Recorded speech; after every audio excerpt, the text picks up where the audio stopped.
Social media incidents.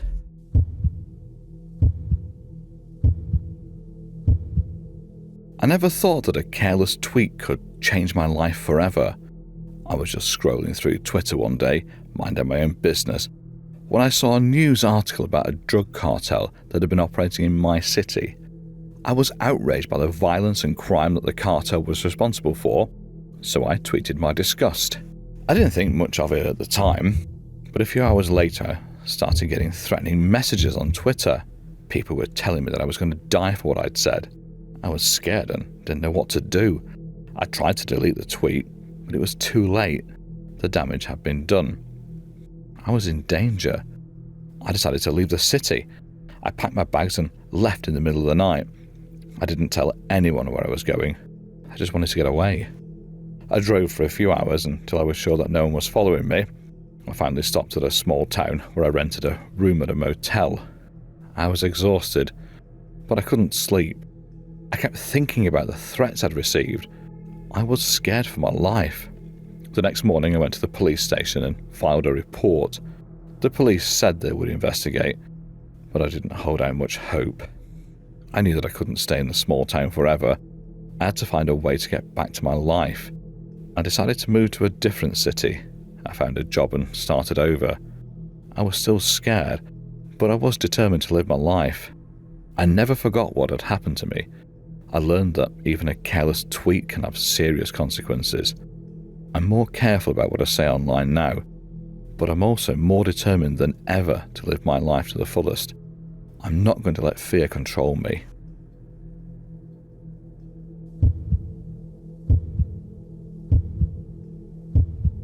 I never imagined that a casual encounter on Facebook would lead me down such a twisted and horrifying path. It all began innocently enough, with a simple message from a girl named Lily. We exchanged pleasantries and found that we shared some common interests. Our conversations gradually became more intimate, and before I knew it, we were discussing our deepest desires and secrets. 2 weeks into our online connection, Lily suggested that we meet in person. The excitement and anticipation ran through my veins as I agreed. We settled on a dimly lit bar as our meeting spot, a place where the air was heavy with the scent of possibility. Little did I know that the dark desires that Lily had spoken of were far beyond anything I could have fathomed. As the night wore on, Lily's eyes sparkled with a mischievous gleam. She leaned closer, her lips grazing my ear as she whispered, "I have something special for you tonight." Her words sent shivers down my spine, a mixture of fear and intrigue that intoxicated my senses. We arrived at her apartment, the atmosphere charged with a palpable tension. The walls were adorned with disturbing paintings and eerie symbols, hinting at a hidden darkness that lay within Lily's soul. She handed me a small vial of liquid, a concoction that promised a world beyond our wildest fantasies. Unbeknown to me, Lily's desires extended into the realm of blood and dark fetishes. Consumed by her allure, I ingested the mysterious elixir. The world blurred, my consciousness faded into a haze of pleasure and pain. I woke the next morning with a start, the searing pain pulsating through my chest and arms. My heart raced as I glanced down, only to find my flesh marred with deep, jagged cuts. Panic surged through me as I surveyed the room. The bedsheets were stained with crimson, a stark testament to the horrors that had unfolded in the night. Desperate to make sense of the madness, I reached out to Lily, but she had vanished into the digital abyss. Calls went unanswered, messages went unread, and she had disappeared as swiftly as she'd entered my life, leaving behind a wake of anguish and unanswered questions. Haunted by the scars on my body and the memories that played on an endless loop in my mind, I grappled with the aftermath of that fateful encounter. The darkness within Lily had awakened a darkness within me, and I found myself forever changed. In the depths of solitude, I vowed to unearth the truth, to understand the depths of Lily's sinister desires. But as the days turned into weeks and the weeks into months, it became evident that some mysteries are meant to remain unsolved. The girl from Facebook had become a haunting memory, a cautionary tale of the dangers that lurk in the shadows of the virtual world. And so I carry the scars, both physical and emotional, as a constant reminder of the night I delved into a world of blood and darkness. It serves as a grim warning to all who dare to venture into the unknown, to be wary of the connections we forge and the secrets we unveil. For some paths, once taken, can never be retraced, and the consequences may forever haunt our souls.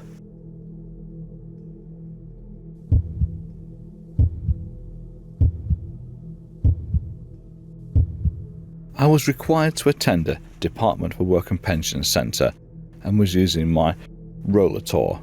Anyone not familiar with that, it's like a Zimmer, but it's got wheels and it looks like this. My sister was there and I'd already asked for a home visit, but had been told that the centre was accessible and I didn't meet the criteria for a home visit.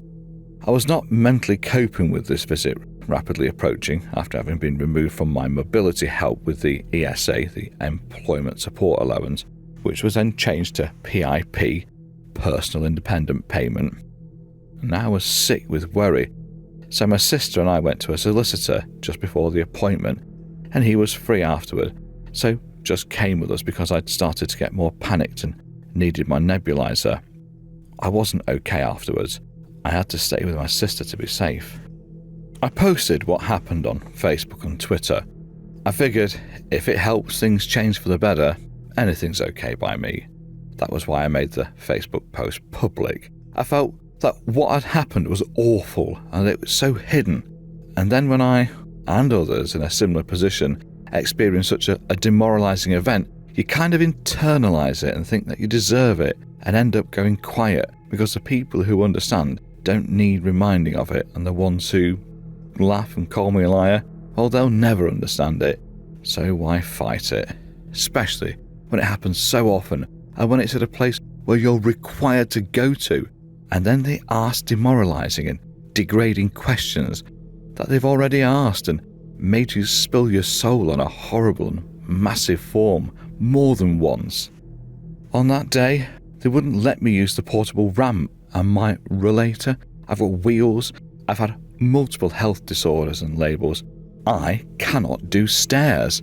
I was forced to crawl up those stairs or be sanctioned and potentially go into arrears with housing, blah blah. I still can't think of the day. I felt like a non-human.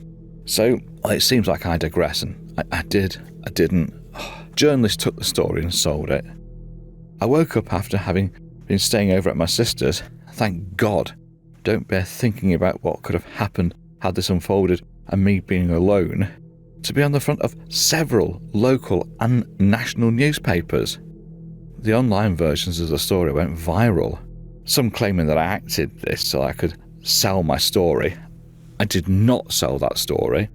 Some death threats, some outrage, some support, some describing similar occurrences all over the UK, and some calling me a leech and telling me I should be dead rather than get help.